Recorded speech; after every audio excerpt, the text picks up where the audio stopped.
moments later. So hello everyone, welcome back to my YouTube channel. আজকে আবার বেরোচ্ছি নবমীতে। আমার মনটা অনেকটা খারাপ হয়ে গেছিলো, কারণ একটাই যে বৃষ্টি এসেছিল, কিন্তু না, বৃষ্টিটা থেমে গেছে। এখন আমি ফাইনালি বেরোচ্ছি। তো কোথায় যাবো না যাবো তোমাদের সাথে অবশ্যই শেয়ার করবো, পুরো ভিডিওটা এন্ড অব্দি দেখি। নবমীর দিন গেছিলাম হচ্ছে বাতকুল্লা। আর ট্রেনে যেহেতু বললাম আগের দিন ভিডিওতেই যে সপ্তমীর দিন ট্রেনে তাহিরপুরে গিয়ে অবস্থাটা খুব খারাপ হয়ে গেছিলো, মানে প্রচণ্ড পরিমাণে ভিড় ছিল। তার জন্য আজকে ডিসাইড করেছিলাম যে ঠিক আছে, আজকে ট্রেনে যাব না, আসার সময় ট্রেনে আসবো, যাওয়ার সময় বাসে বা অটোতে চলে যাব। দেন বাসে করে গেছিলাম হাঁসখালি পর্যন্ত, হাঁসখালির থেকে অটো ধরে গেছিলাম বাতকুল্লা। কিন্তু এটা যাওয়া ভুল হয়ে গেছে আমাদের, মানে অটোতে করে, ট্রেনে করে গেলেই ভালো হতো। সেটা কেন বলছি ভিডিওটা দেখলেই বুঝতে পারবে। আর এই যে অটোর থেকে নেমে আমরা হচ্ছে চলে এসেছি। প্রচণ্ড ভিড় ছিল, মানে অটো আমাদের কোথায় নামিয়েছিল আমার ঠিক খেয়াল নেই, কিন্তু হ্যাঁ, এক জায়গার থেকে প্রসাদ দিচ্ছিল, সেখান থেকে আমরা প্রসাদটা নিলাম, নিয়ে খেলাম। তারপরে ফার্স্ট প্যান্ডেল এইটা ছিল।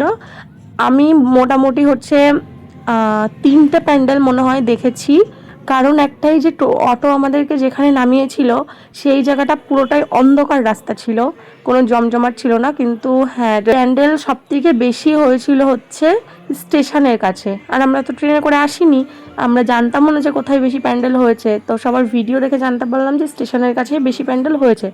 তা যাওয়া হয়নি, মানে কি বলবো, কিছুই বলার নেই। আমাদেরকে ওখানে নামিয়েছিল, বড় ভুল হয়ে গেছে যে আমরা অটোই বাসে করে গেছিলাম।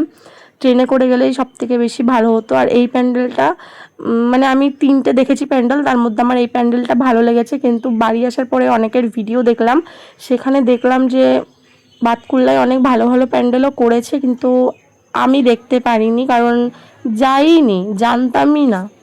ঠিক আছে, কোনো ব্যাপার না, আসছে বছর আবার হবে।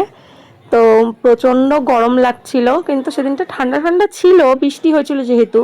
কিন্তু তাও গরম লাগার কারণ একটাই, মাঠটাতে তোমরা দেখে বুঝতেই পারছো যে কেমন ভিড় হয়েছিল, প্রচণ্ড পরিমাণে ভিড় হয়েছিল। আর কারা কারা বাতকুল্লা তাহিরপুর গেছো অবশ্যই আমাকে কমেন্টে জানিও। মেলার থেকে আমি সচরাচর কিছু খাই না, কিন্তু যদি কিছু খেতে ইচ্ছা করে তাহলে পাপড়ি চাটটা খাই, কারণ একটাই যে মেলাতেই পাপড়ি চাটটা খুব ভালো পাওয়া যায়। আর বাইরের দোকানে, ফুচকার দোকানে পাপড়ি চাটটা আমার বেশি একটা টেস্টি লাগে না। তারপরে চলে এসেছি, এটা হচ্ছে স্টেশনের কাছের প্যান্ডেলটা, আই থিঙ্ক, হ্যাঁ এটা স্টেশনের কাছের প্যান্ডেলটা ছিল। এই 3টে প্যান্ডেলই আমরা জাস্ট দেখেছি। তারপরে চলে এসেছি রানাঘাট স্টেশনে। তার আগে আর ভিডিও করা হয়েছিল না, রানাঘাটে চলে এসেছিলাম। দেন রানাঘাটে এসে আবার ভিডিওটা করেছি। মোটামুটি ভিড় ছিল স্টেশনে, সেমন একটা ভিড় ছিলও না। আর যদি বলো যে ঘুরে কেমন মজা পেলাম, তো আমি বলবো মোটামুটি পেয়েছি। যদি আমি ট্রেনে করে যেতাম তাহলে পরে ভালো লাগতো আরও, তাহলে অনেক প্যান্ডেল ঘুরতে পারতাম। অটোয় করে গিয়ে আমার ঘোরা পুরো পাংচার হয়ে গেছে, কিছু করার নেই।